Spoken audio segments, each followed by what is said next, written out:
The life and story of Luang Phor Jaran, the power of karma. What Amphawan, Singburi province. Luang Phor Jaran was born into a large family in the Muang district, Singburi province, during the reign of King Rama VII, on August 15, 1928. He was the fifth of 11 children. In his youth, Luang Phor lived with his 80-year-old grandmother in a large traditional Thai house surrounded by a lush garden filled with various tropical fruits. The spacious property bordered a river, where they cultivated various vegetables. This house was where Luang Phor's life story began. His grandma would get up at 4 a.m. every day to spend an hour reciting prayers. Young Charan would get up and make fire and help his grandmother prepare the food to offer to the monk during the morning alms round. He would then go out into the fields to pull weeds, pick fresh vegetables, and gather all the fruits and vegetables to sell at the market. On days when there was too much produce for his grandmother to carry before going to school, Charan would help her by carrying the basket of goods to the market. Charan was not interested in his studies. He often skipped school to go bird hunting or fishing, and was frequently transferred to new schools because of his disruptive behavior. Luang Phor Jaran tells his story. Although my grandmother always encouraged me to do well, I paid little attention to her advice.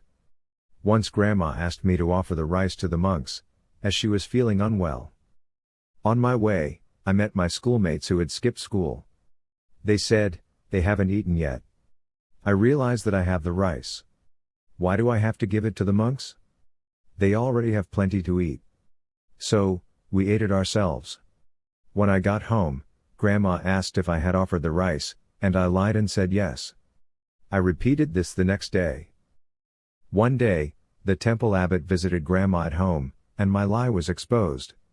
Grandma scolded me and caned me, saying, "Doing something like this is a sin. You will become a hungry ghost with a mouth as small as a needle, don't you know that?" In my youth, I attended what Pram Sakor school. I would take the ferry to school, which cost 25 satang a month. I cheated the ferrywoman twice, refusing to pay her. Then I started taking a different ferry, but I cheated the new ferrywoman as well. There were all three in total. I had cheated them. Twice a year, my grandma will invite monks to preach a religious ritual she hosted at home. When all the kids gathered, Grandma would tie us to the house posts to make us listen. I was always the one tied up. In the second year of middle school, I went to a shop with my friends and ate a plate of pad thai, even though I didn't have any money. After finishing, I told my friends to leave first, then I secretly took some coins from the cash box and dropped them back to make it sound like I had paid. I did this 3 times, and the shopkeeper didn't notice.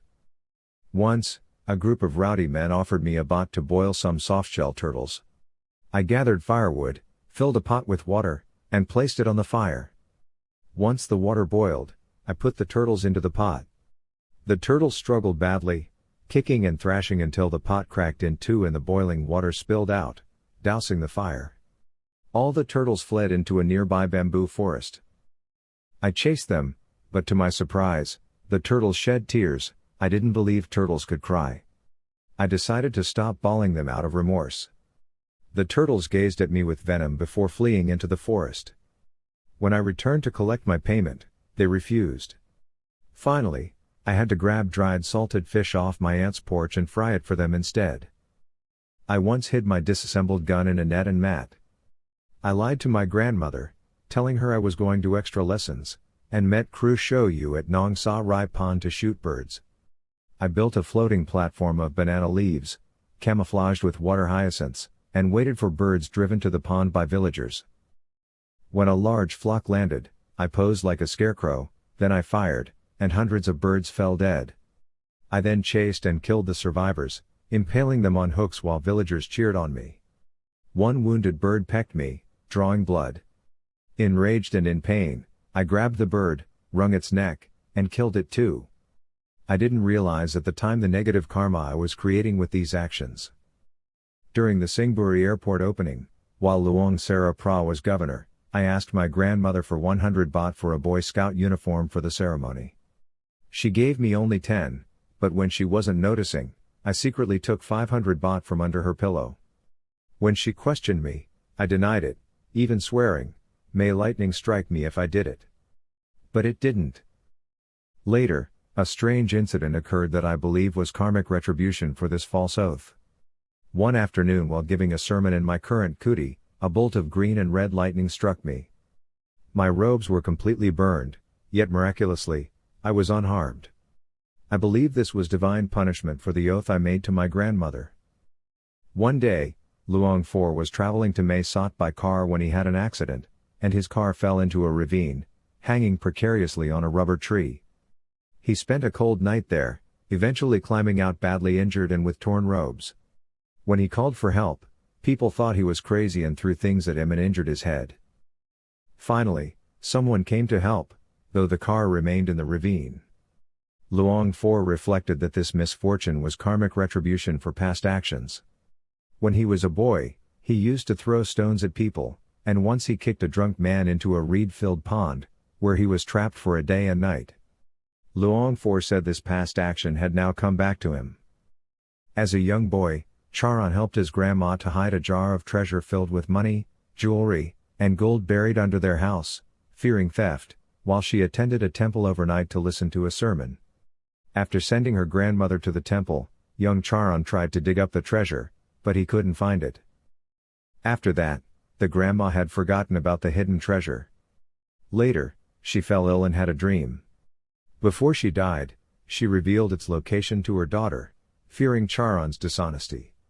After her death, his aunt asked Charan to help find the treasure. Knowing his aunt's fondness for alcohol, Charan cleverly intoxicated her before embarking on the treasure hunt.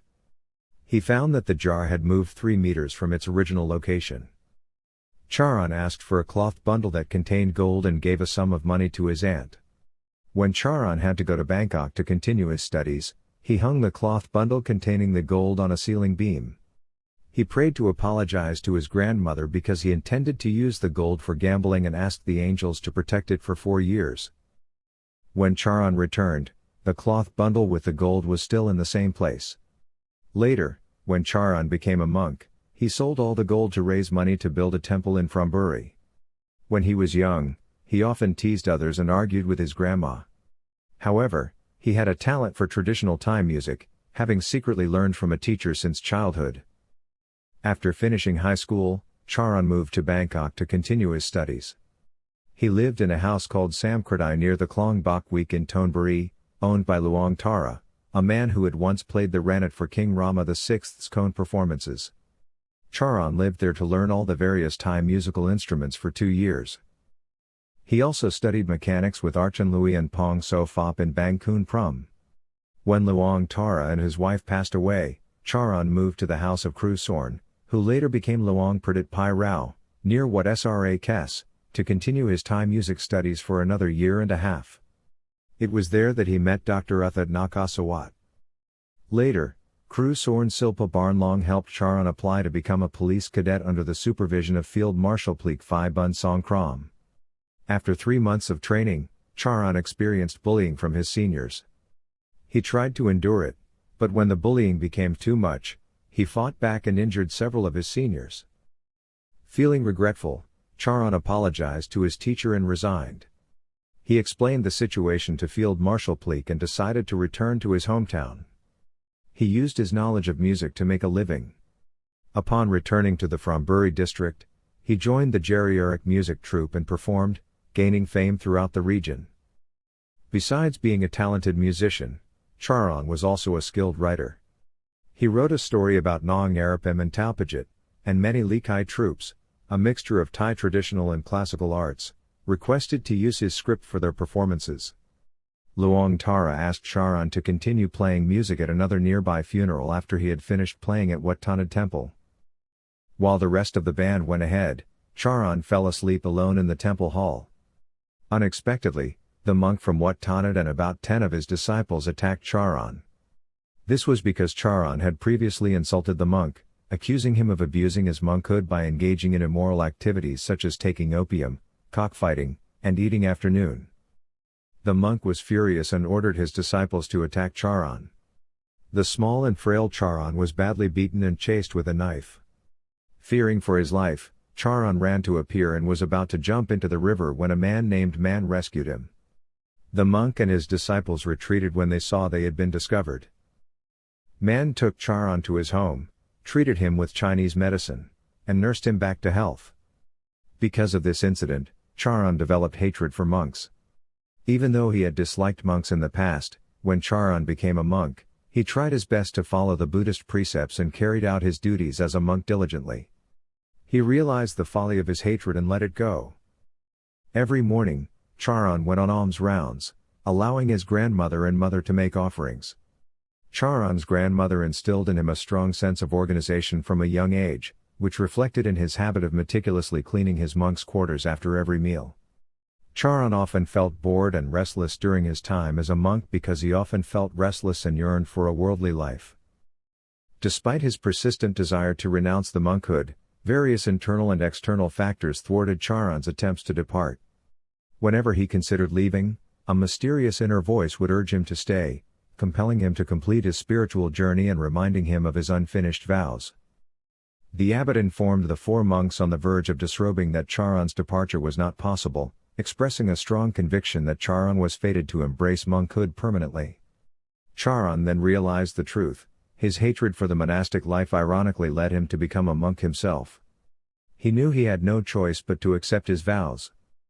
Luang Phor Jaran traveled as a forest monk through various jungles and remote areas, seeking knowledge and experience in both samatha meditation and vipassana meditation. He traveled extensively and studied with many great Buddhist teachers, learning various meditation techniques and gaining deep knowledge in other spiritual practices.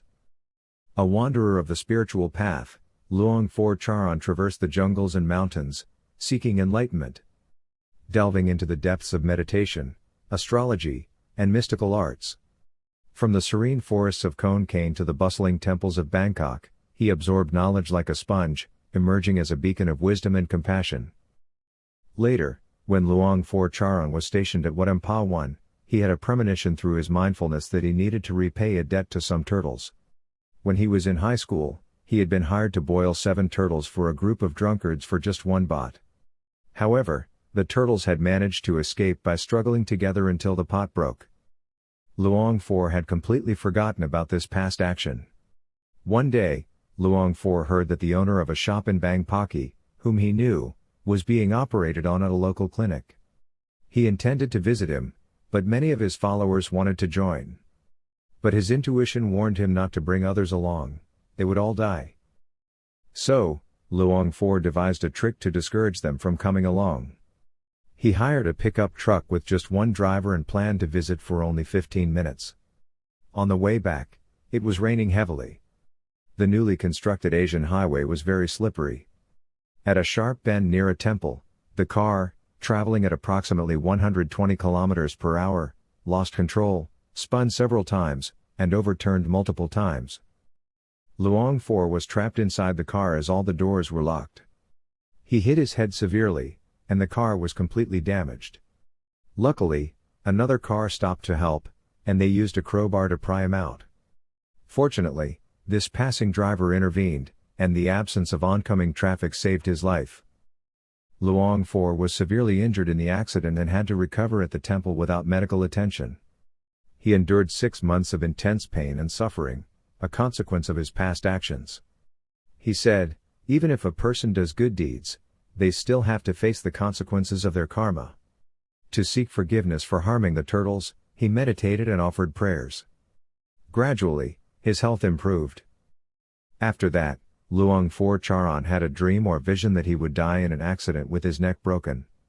At this point, Luang Phor began to believe this because he remembered the incident of repaying his karma to the turtles, and the incident of shooting a bird and skinning it when he was in high school. He believed that his past actions were now returning to haunt him. Luang Phor then called a meeting of the temple committee and told his followers that he would resign as abbot and prepare for his death. And then, on October 14, 1978, a group of doctors and nurses from Sairaraj Hospital came to offer him lunch, but Luang Phor was going to a meeting of district religious leaders at Wat Kavisawara Naram in Lopburi province.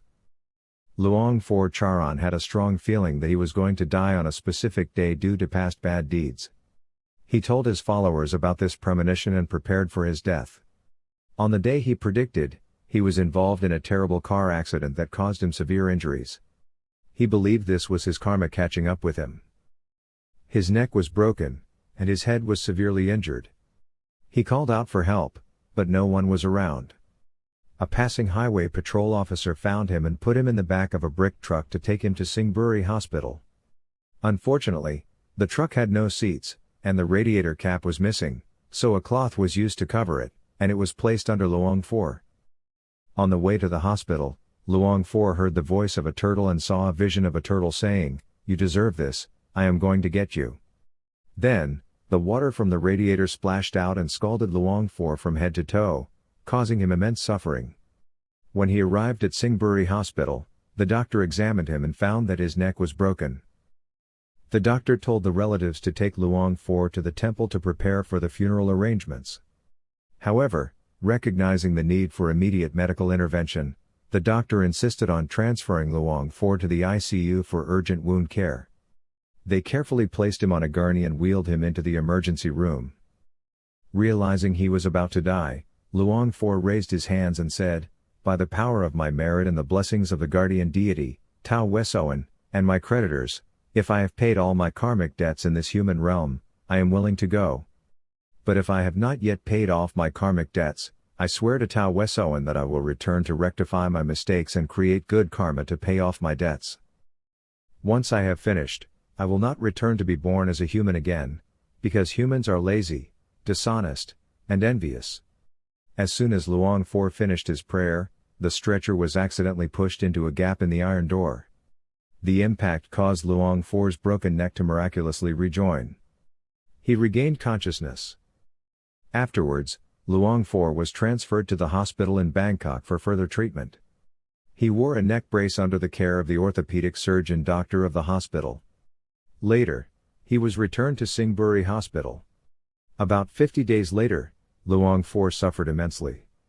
He couldn't drink water and had to be fed with a dropper. Trapped in his weakened state, he was unable to speak and suffered from constant bleeding whenever he tried to eat. He had to be spoon-fed and couldn't eat on his own, reminding him of the saying, "To be a hungry ghost with a mouth as small as a needle," referring to a time in his childhood when he ate food meant for offering to monks. At 25, Phra Charan, intrigued by rumors of a monk in Khon Kaen who could stretch coins, traveled to find him. He met an elderly village headman who claimed to have inherited a special coin from his father, a gift from King Rama VI. A reclusive monk, whom the headman had observed for decades, claimed that this coin, hidden in a brass tin, brought good fortune. Every year for a month, the headman witnessed a monk meditating under a banyan tree. After 4 months, the monk would vanish. This pattern continued for over 70 years, with the monk always appearing the same. One year, the silent monk finally spoke, revealing the significance of the coin in the brass tin and its promise of good fortune for the headman's family. When the headman returned home, he found the coin and noticed 3 numbers on it. His family members used these numbers to play the lottery and won 3 times in a row. The story spread quickly, but Charan was skeptical and asked the headman to take him to meet the monk. The monk lived in a forest 4 kilometers from the village. Phra Charan found the elderly monk meditating under a banyan tree. When he asked to learn a minor trick, the monk remained silent. However, when Phra Charan inquired about Dharma and practice, the monk explained how the 4 foundations of mindfulness enable one to recall past lives, understand karma, and develop wisdom to solve problems. Phra Charan requested to be taught the 4 foundations of mindfulness, but the monk told him to wait until he was 45 years old and gave him 3 specific instructions, emphasizing that no one else should know about them. When Phra Charan turned 45, he went on a forest retreat in Dong Phra Yen to meet the monk as promised. Dong Phra Yen was a dense forest in the Khao Yai National Park, spanning across Saraburi and Nakhon Ratchasima provinces. The forest monk taught Phra Charan the 4 foundations of mindfulness. 1. Mindfulness of the body. 2. Mindfulness of feelings. 3. Mindfulness of the mind. 4. Mindfulness of mental objects. Luang Phor Jaran studied the 4 foundations of mindfulness with the forest monk for a year until he fully understood them. He then taught these teachings to his followers and disciples. The suffering that Luang Phor Jaran endured led him to vow to uplift people through education and meditation. His accomplishments are well known, not only in Thailand but also internationally. He began teaching meditation at Wat Amphawan when he became the abbot in 1957.